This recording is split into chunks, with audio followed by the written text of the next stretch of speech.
Bonjour, Emmanuel de la brasserie des Trois Croquants, une brasserie qui a ouvert ses portes en juin 2016, une brasserie qui a été créée par les membres d'une même famille. Aujourd'hui, en 2018, je travaille à temps plein avec ma compagne et la spécificité de la brasserie, c'est que voilà, nous sommes spécialisés dans les bières anglo-saxonnes.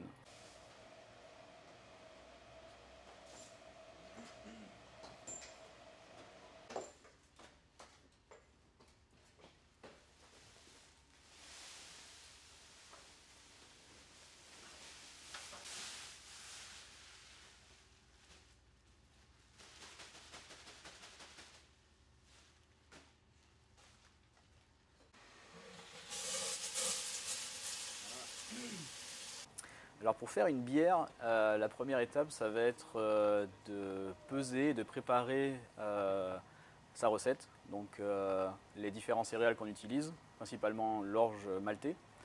Ensuite, on va vérifier le profil de l'eau, l'amener à la bonne température. Puis la première étape, ça va vraiment être de mélanger ces deux ingrédients dans la cuve d'empâtage, ce qu'on appelle l'empâtage. Pendant on a 60 minutes en fait où l'amidon qui est contenu dans le grain va se transformer en maltose. Donc le maltose étant le sucre qui permet ensuite aux levures de créer de l'alcool et le dioxyde de carbone.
Soixante-six,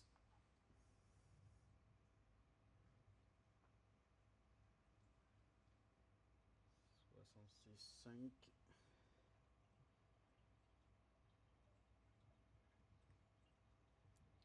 66,8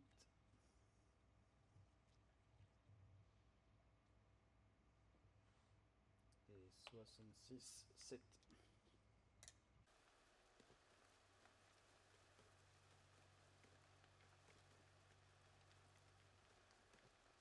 Le houblon amène plusieurs choses dans le processus. Il va amener le goût en fait. Donc ça peut aller d'une amertume assez forte, comme dans le cas des IPA. Puis ça peut aller dans des notes plus herbacées, comme dans les bières allemandes. Ça amène donc aussi un côté, ça peut amener un côté résineux ou un côté d'agrumes, des notes d'agrumes.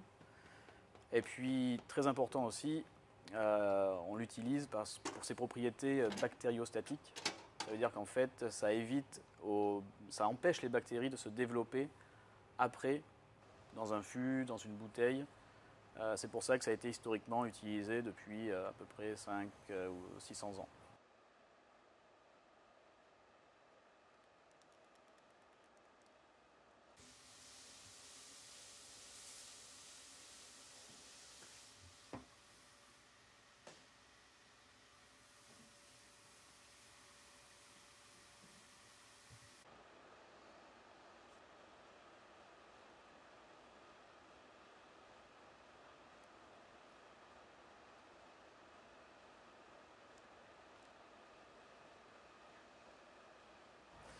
Donc après ces 60 minutes d'empâtage, on transfère le mou dans la cuve d'ébullition. On porte le mou à ébullition pour le stériliser, tout simplement. Puis aussi pour rajouter le houblon, où les résines vont pouvoir se solubiliser dans le mou.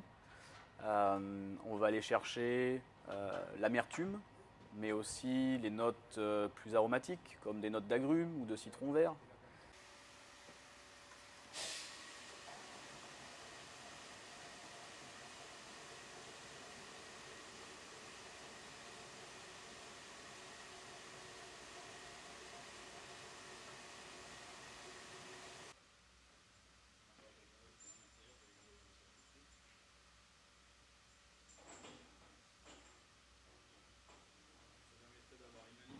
Après l'ébullition, qui peut durer entre 60 et 90 minutes, selon les recettes, selon le type de bière que l'on veut brasser, on transfère dans la cuve de fermentation, le fermenteur, en abaissant la température, puisque à ébullition on est à peu près autour de 100 degrés, on va faire baisser la température à 20 degrés Celsius, qui est la température idéale pour la fermentation, puisque les levures sont des organismes vivants et que 20 degrés, entre 18 et 20 degrés, c'est leur température idéale.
La levure est un organisme vivant qui va transformer le maltose, le sucre que l'on a obtenu de l'empâtage, en CO2, dioxyde de carbone, et en alcool.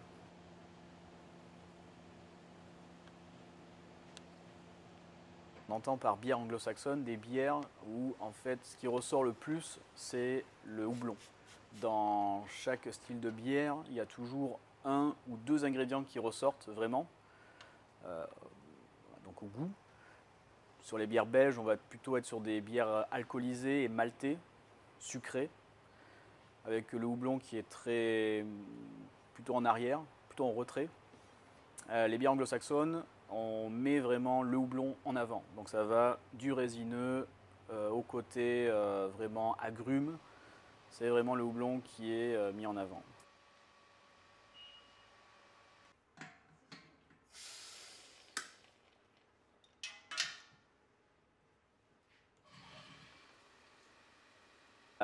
Les stouts, qui sont en fait des brunes anglo-saxonnes, ce qui ressort beaucoup, c'est le malt torréfié. Donc on va avoir presque des notes de café, cacao qui ressortent. Ce qui est très intéressant, c'est que des quatre ingrédients, on peut, comme dans la cuisine en fait, faire ressortir l'un plus que l'autre. Et c'est ça qui fait qu'il y a tant de bières différentes, c'est qu'on peut avoir des bières où la levure va ressortir, comme les blanches, ou alors le houblon, ou alors le malt torréfié. Puis on peut rajouter aussi des fruits, on peut rajouter des fleurs, on peut rajouter du miel. Les possibilités sont infinies.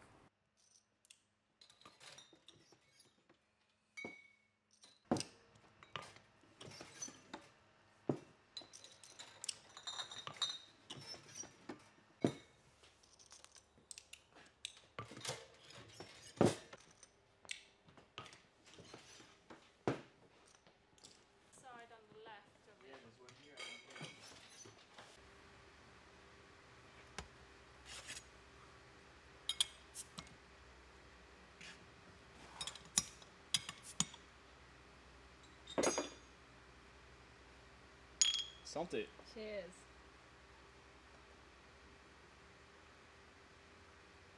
Mm.